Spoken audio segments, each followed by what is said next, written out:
ছোট্ট ক্যাপসিউল, যাতে শরীর নিরাময়ের অজস্র উপাদান রয়েছে। ঠিক সেইভাবেই আমার এই ইউটিউব চ্যানেল বেশ কিছুদিন আগে শুরু করেছিলাম।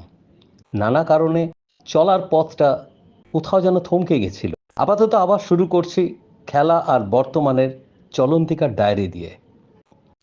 আর থাকবে অ্যাডভেঞ্চার স্পোর্টসও। দিনের সব থেকে বড় খবর, জুনিয়র ডাক্তার ও প্রশাসনের সঙ্গে বৈঠক। টান টান উত্তেজনা, একেবারে 20-20 ম্যাচের মহল। দুপক্ষের মাঝে কিন্তু কাঁটা হয়ে শেষ পর্যন্ত দাঁড়ালো লাইভ স্ট্রিমিং এর অতি একটি সাধারণ বিষয়, কিন্তু বলা হলো রেকর্ডিং হবে। মানতে নারাজ জুনিয়র ডাক্তাররা। তাদের যুক্তি, সুপ্রিম কোর্টের লাইভ স্ট্রিমিং হতে পারে, এখানে কেন নয়? একেবারে অকাট্য যুক্তি, কিন্তু শেষ পর্যন্ত এটার সঙ্গে তুলনা করা যেতে পারে রবীন্দ্রনাথের অচলায়তনের সঙ্গে। সেই 1912 সালে তিনি লিখেছিলেন, আচার্য উপাচার্যদের কড়া চোখে ছাত্ররা মেপে হাসবে, মেপে কাঁদবে, অর্থাৎ একটা ভয়ের বাতাবরণ। কিন্তু সেখানেই ছিল ছাত্র সুভদ্র, নিষিদ্ধ উত্তরের জানালা খুলে মহাপাপ বা চরম অপরাধ করে ফেলেছিল ওই আচার্য উপাচার্যদের চোখে। কিন্তু সুভদ্রকে কঠিন শাস্তি দেওয়ার ক্ষেত্রে শাসনকর্তাদের মধ্যে একেবারে শিবির ভাগ হয়ে গিয়েছিল। পঞ্চক এই শাস্তির বিরোধিতা করেছিলেন, তাকে নির্বাসিত হতে হয়। তাতে কিন্তু বিদ্রোহ থেমে থাকেনি, প্রতিবাদী আচার্যও সরে যান।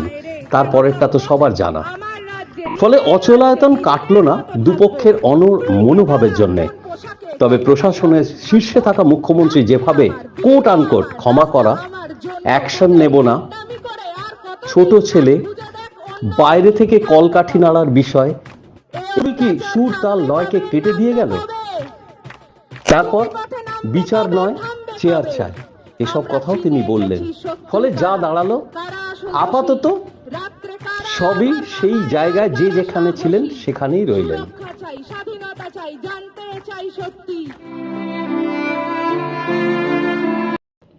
গভীর দুঃখের সঙ্গে জানাই, হয়তো অনেকেই জেনে গিয়েছেন ইতিমধ্যেই, আকাশবাণী ও দূরদর্শনের অত্যন্ত জনপ্রিয় এক সময়ের সংবাদ পাঠিকা ছন্দা সেন প্রয়াত।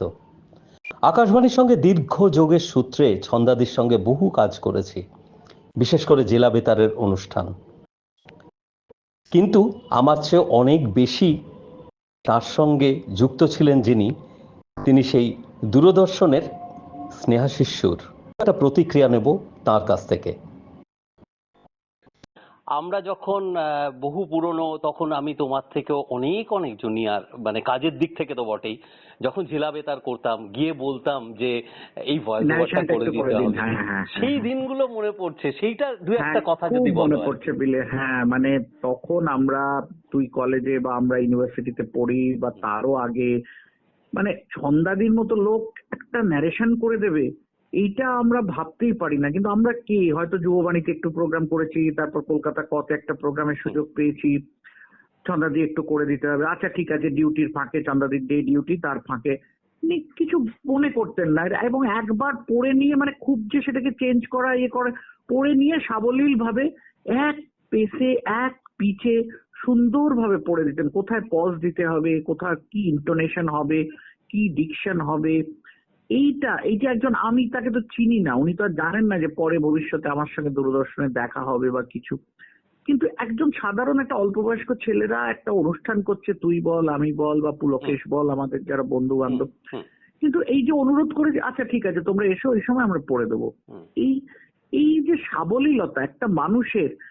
আমরা তো আজকে এই যে গ্ল্যামার ওয়ার্ল্ড, টেলিভিশন বল বা রেডিও বল বা এন্টারটেনমেন্ট বল, তাতে একটু এই হলে আমি কি হনু, এইটার বাইরে একজন সাধারণ মানুষও যে থাকতে পারে, এই জন্যই বোধহয় ছন্দাদি অনেক বেশি আমাদের কাছে এতটাই মনে হচ্ছে যেন একজন কেউ চলে গেল যে আমার খুব নিজের লোক ছিল।